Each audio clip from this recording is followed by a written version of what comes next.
Selamat bertemu kembali dengan saya, Into Huta Barat. Hari ini kita bahas materi kelas 11, Fisika kelas 11, masih tentang alat optik. Dan hari ini kita selesaikan materi alat optik, yaitu materi terakhir tentang teropong. Pada prinsipnya, materi tentang teropong ini masih mirip dengan materi daripada mikroskop, yaitu menggunakan lensa okuler, yaitu lensa yang menghadap ke mata, dan lensa objektif, lensa yang menghadap ke objek yang kita amati. Bedanya adalah kalau dia itu teropong, kita pergunakan untuk mengamati benda-benda yang jauh. Kalau dia itu mikroskop, kita gunakan mengamati benda-benda yang kecil. Yang kedua, kalau pada mikroskop, lensa yang menghadap ke mata itu lebih besar dibandingkan dengan lensa yang menghadap ke benda. Sedangkan kalau dia teropong, lensa yang menghadap ke mata itu lebih kecil dibandingkan dengan lensa yang menghadap ke benda. Sehingga fokus lensa objektifnya itu lebih besar daripada fokus lensa okuler. Nah, bedanya lagi kalau di mikroskop itu kita buat hanya satu, sedangkan teropong itu kita bagi menjadi dua. Satu teropong bintang, yang kedua teropong bumi. Apa perbedaan antara teropong bintang dan teropong bumi? Bedanya itu hanya terletak pada dua hal. Yang pertama adalah kalau teropong bintang berarti mengamati benda angkasa, sedangkan teropong bumi kita gunakan mengamati benda-benda yang di permukaan bumi. Yang kedua, teropong bintang, bayangan yang dihasilkan teropong itu terbalik. Sedangkan teropong bumi, bayangan yang dihasilkan harus tegak. Harus tegak ya. Karena bayangan yang dihasilkan oleh teropong bumi harus tegak, berarti harus kita tambahkan di sini satu lagi lensa. Namanya itu adalah lensa pembalik. Jadi di antara lensa okuler dengan lensa objektif kita tambahkan satu lagi lensa, dinamakan dengan lensa pembalik. Penempatannya, titik pusat kelengkungan dari lensa pembalik itu harus berimpit dengan fokus daripada lensa okuler. Demikian juga dengan lensa objektifnya. Jadi titik pusat kelengkungan daripada lensa pembalik berimpit dengan titik fokus dari lensa okuler dan berimpit dengan titik fokus daripada lensa objektifnya. Artinya, jarak dari sini kemari ini kita namakan dengan sebesar fokus lensa okuler. Dari sini kemari kita namakan dengan fokus dari lensa objektif. Dari sini kemari kita namakan dengan 2 kali fokus lensa pembalik. Dari sini kemari kita namakan dengan 2 kali fokusnya lensa pembalik. Nah, di dalam teropong yang sering ditanyakan nanti di dalam soal itu cuma ada 2 kemungkinan. Yang pertama adalah bisa nanti pertanyaannya itu tentang panjang daripada sebuah teropong. Panjangnya teropong itu berapa? Kalau ditanya panjang teropong berapa, berarti harus kita lihat teropong yang mana yang ditanya. Ini berarti ada 2 juga panjangnya. Nah, panjangnya itu beda. Yang pertama kita lihat dulu, kalau dia bicara tentang teropong bintang, panjangnya berapa? Panjangnya bisa kita cari dengan menggunakan satu persamaan. Panjang teropong bintang sama dengan panjangnya fokus lensa objektif ditambah dengan jarak bendanya bagi lensa okuler atau kita sebut dengan SOK. Yang kedua, yang mau kita lihat di sini adalah panjangnya kalau dia itu bicara tentang teropong bumi. Kalau yang dibicarakan di dalam soal adalah teropong bumi, panjangnya bisa kita cari dengan rumus D sama dengan fokusnya lensa objektif ditambah dengan 4 kali fokusnya lensa pembalik ditambahkan dengan nilai daripada SOK. Rumusnya hampir sama, bedanya kalau teropong bumi ada 4 kali fokus lensa pembalik karena ada tadi pembaliknya. Ya, ini kalau kita berbicara tentang panjangnya. Yang kedua, nanti yang mungkin ditanya adalah perbesaran. perbesaran yang dimiliki oleh sebuah mikroskop, sebuah teropong itu berapa? Kalau ditanya perbesarannya, perbesaran untuk teropong bintang maupun teropong bumi itu rumusnya sama, yaitu kita pergunakan dengan rumus nilai daripada M sama dengan fokusnya lensa objektif kita bagi dengan nilai daripada SOK-nya. Nah, permasalahannya, kalau sudah kita tahu rumusnya untuk panjang teropong dan perbesarannya, permasalahannya itu adalah nilai SOK-nya berapa. Berapakah nilai SOK? Nah, SOK-nya terlebih dahulu kita cari. Bagaimana cara kita mencarinya? Cara mencari nilai SOK kita pergunakan satu rumus. Apa itu? 1 dibagi dengan FOK itu sama dengan 1 kita bagi dengan SOK ditambahkan dengan 1 per nilai daripada S aksen OK. Tadi yang mau kita cari itu adalah SOK. Kalau SOK yang mau kita cari, berarti FOK-nya harus ada di dalam soal. Lalu yang kedua, S aksen OK-nya juga harus ada. Berarti kalau S aksen OK-nya harus ada, maka pertanyaannya berapakah nilai S aksen OK? S aksen OK-nya ini ada 3 kemungkinan.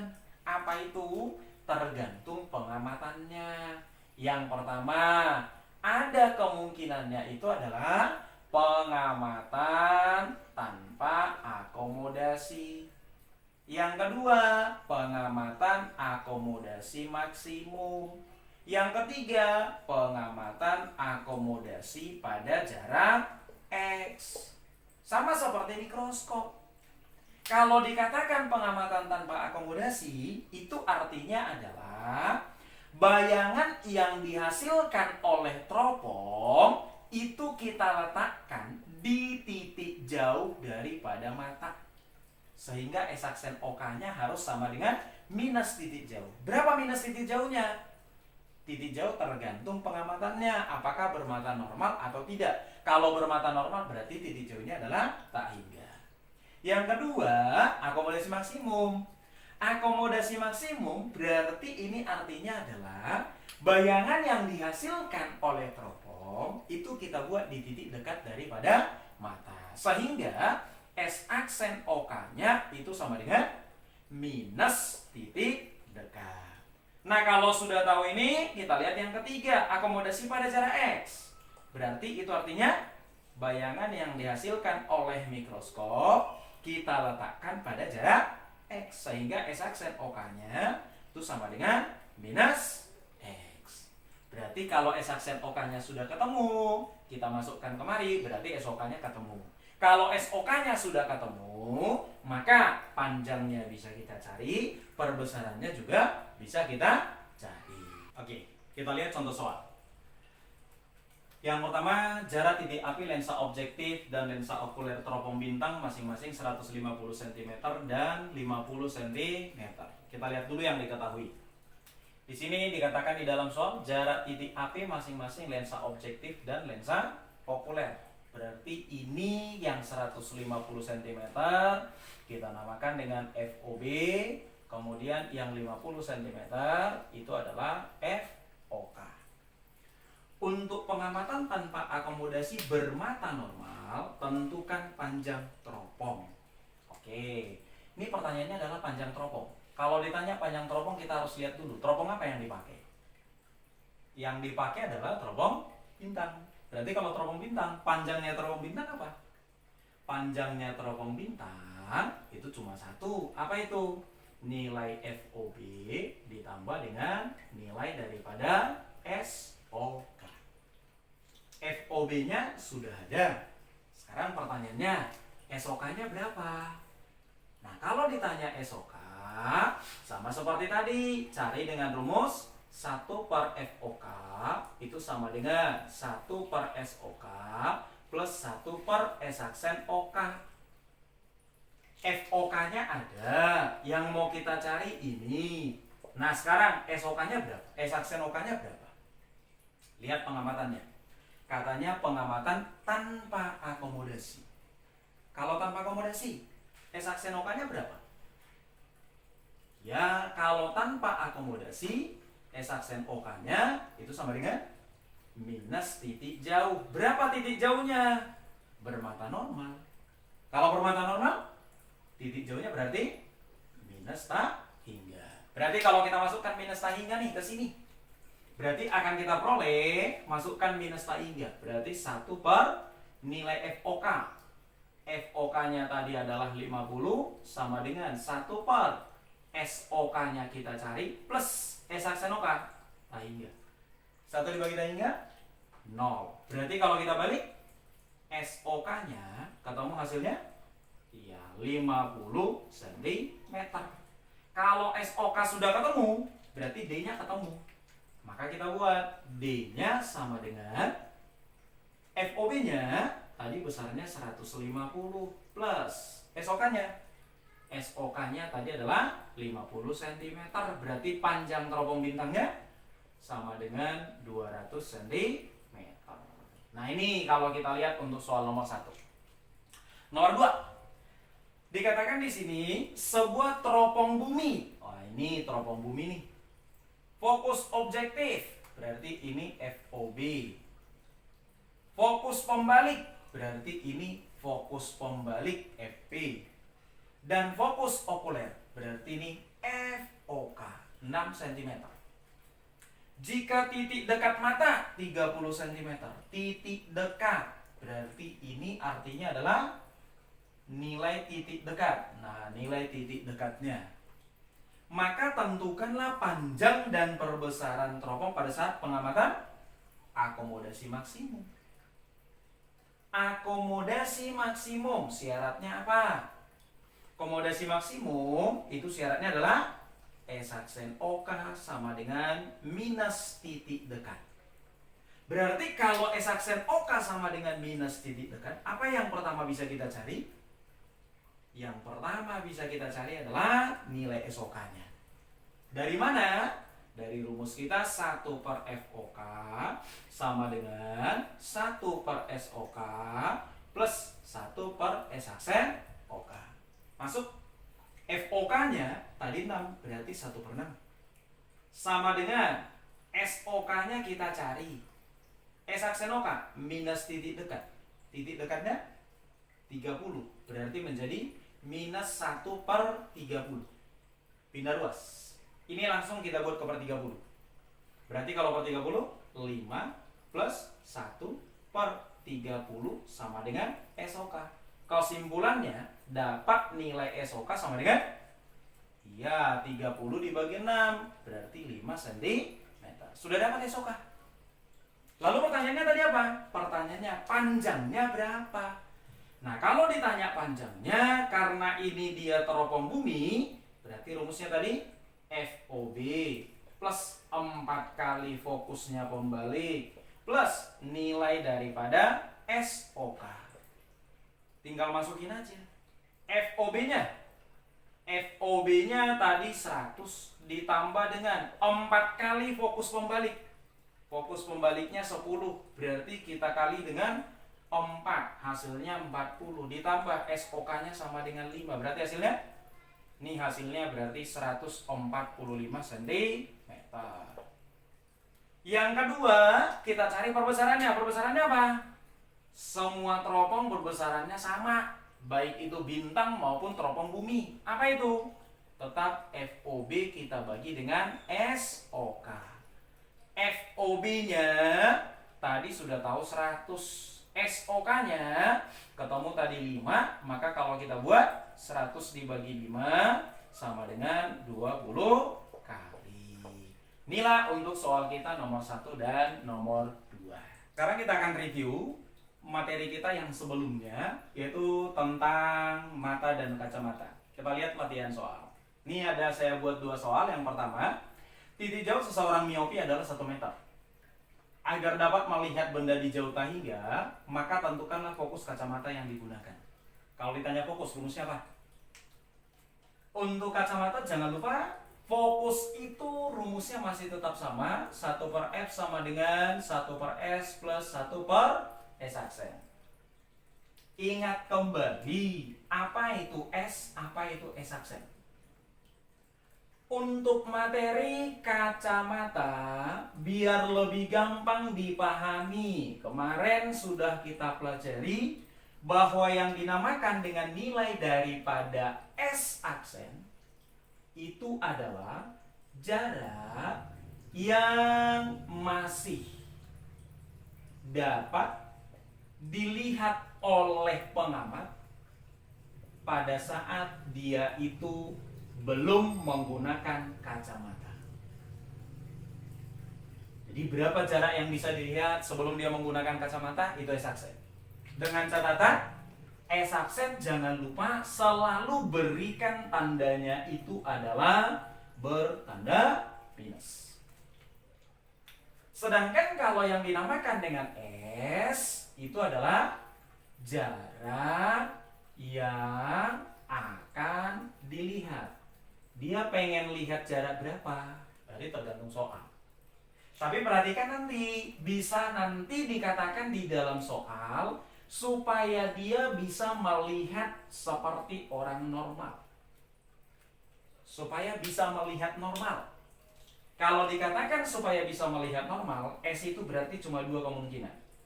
Kalau tidak kita pakai 25 cm, berarti yang kita pakai itu adalah tahingga. Pertanyaannya kapan pakai 25, kapan pakai tahingga?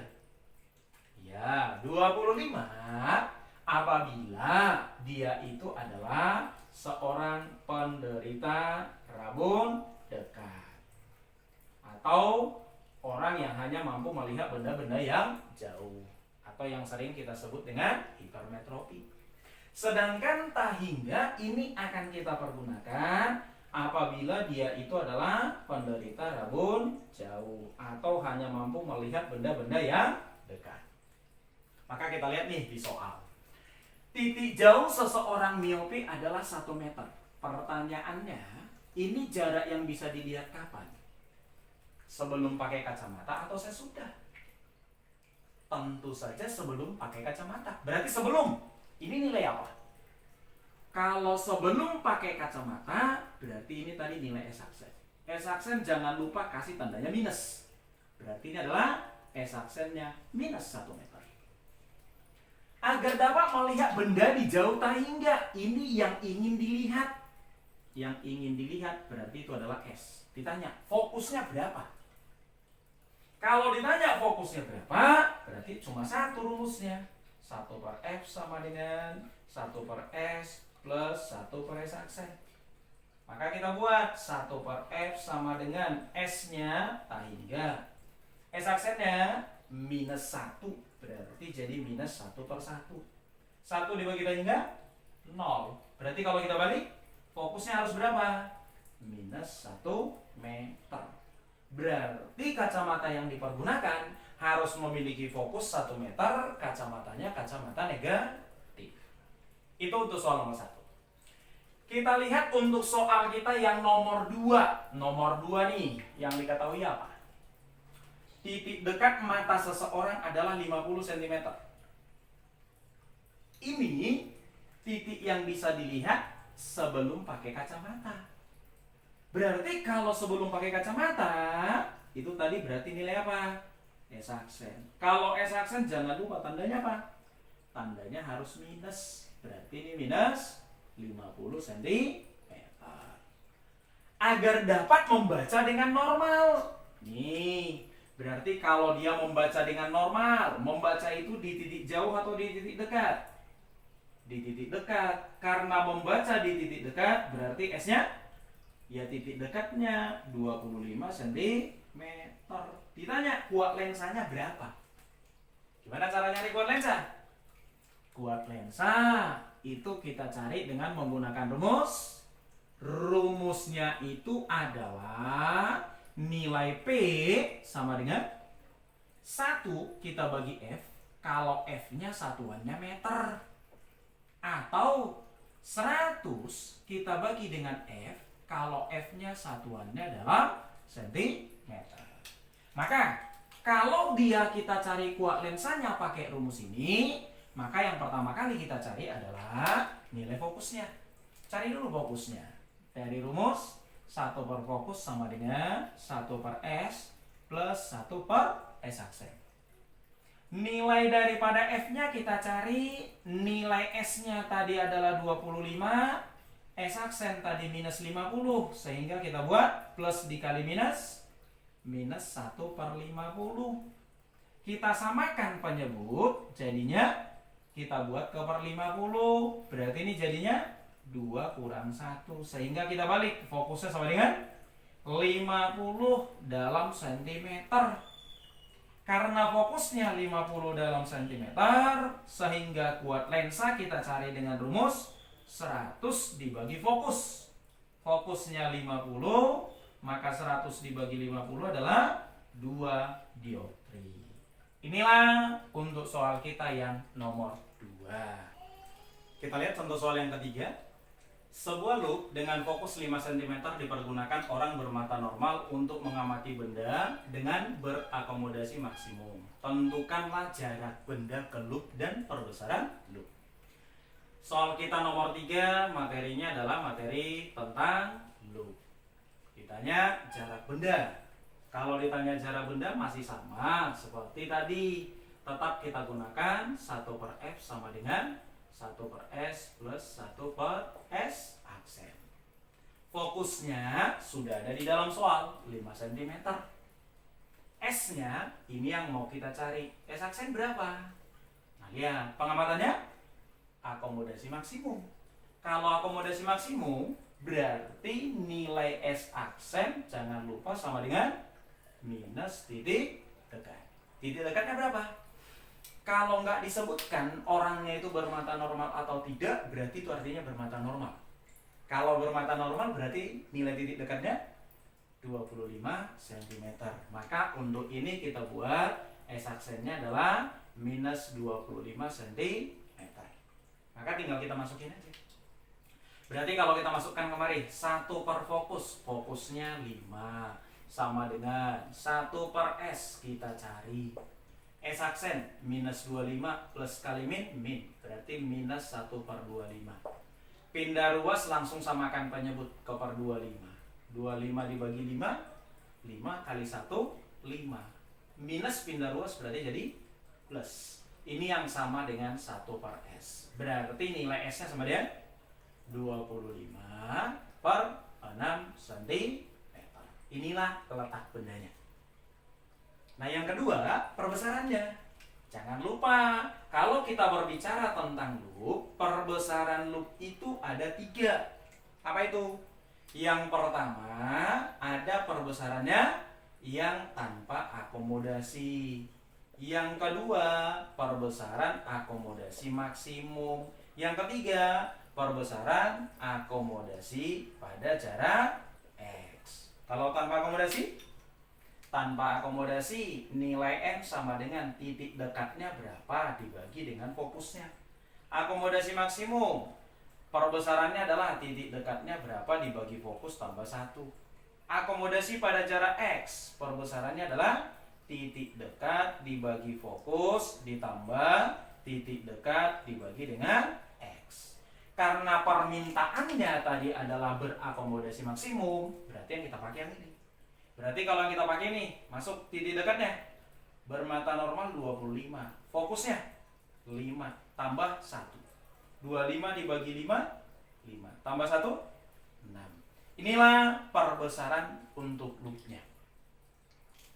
Yang keempat, kita bahas tentang mikroskop. Jadi ini mikroskop.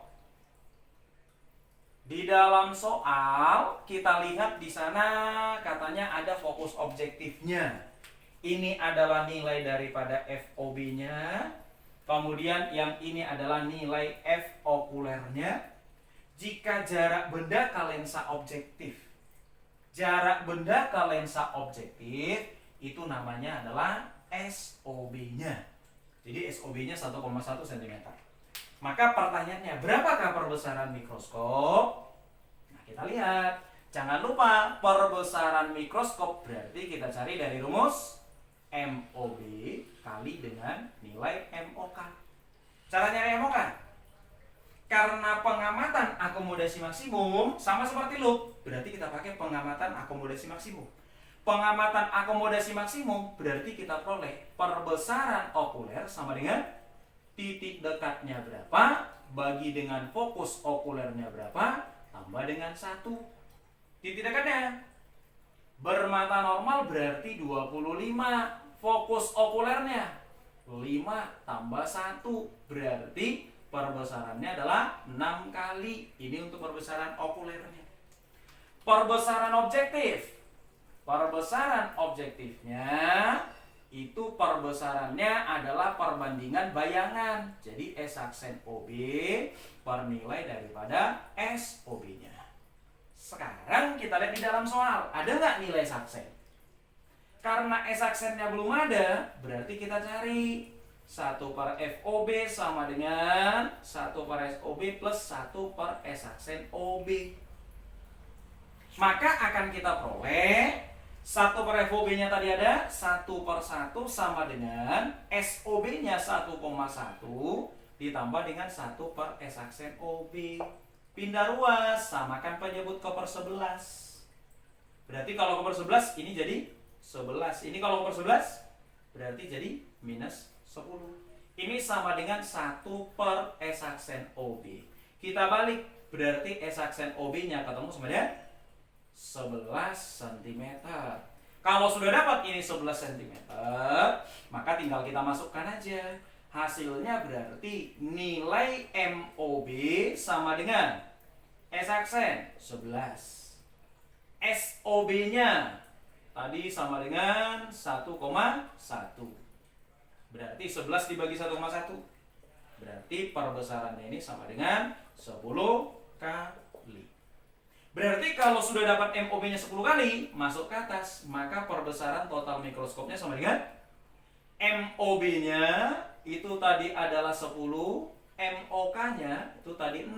Berarti kalau kita kalikan, total perbesaran mikroskopnya adalah 60 kali. Lihat pertanyaan yang kedua. Pertanyaan yang kedua adalah panjang mikroskop. Panjang mikroskop rumusnya cuma satu. Apa itu? Nilai daripada S aksen objektif ditambah dengan nilai SOK. Tadi S aksen objektifnya kita sudah ketemu. S aksen objektifnya tadi sudah ketemu 11 cm. Sekarang pertanyaannya, SOK-nya berapa? SOK-nya karena belum tahu ya kita cari dulu.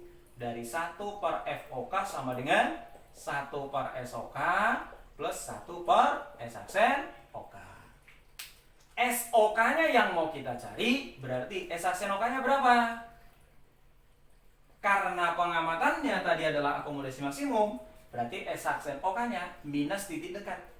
Berarti kalau ini minus titik dekatnya berapa? Titik dekatnya 25 cm. Nah tinggal kita masukkan aja. Maka hasilnya 1 per FOK-nya. FOK-nya tadi 5 sama dengan 1 per SOK-nya kita cari plus S aksennya minus. Berarti ini menjadi minus 1 per 25. Pindah ruas. Samakan penyebut. Kita buat ke per 25. Berarti ini 5 ini pindah ruas jadi plus 1 sama dengan 1 per SOK. Kita balik. Maka SOK-nya sama dengan 25 per 6 cm. Kalau ini sudah ketemu, berarti panjang mikroskopnya ketemu. D sama dengan S aksen OB 11 ditambah dengan SOK 25 per 6. Samakan penyebut saja, berarti ke per 6 jadinya 66 plus 25. Maka hasilnya menjadi sama dengan 91 per 6 cm. Jadi hasilnya adalah 91 per 6 cm. Itulah panjang mikroskopnya. Sekian dulu pertemuan kita hari ini. Sampai ketemu di video-video berikutnya. Terima kasih.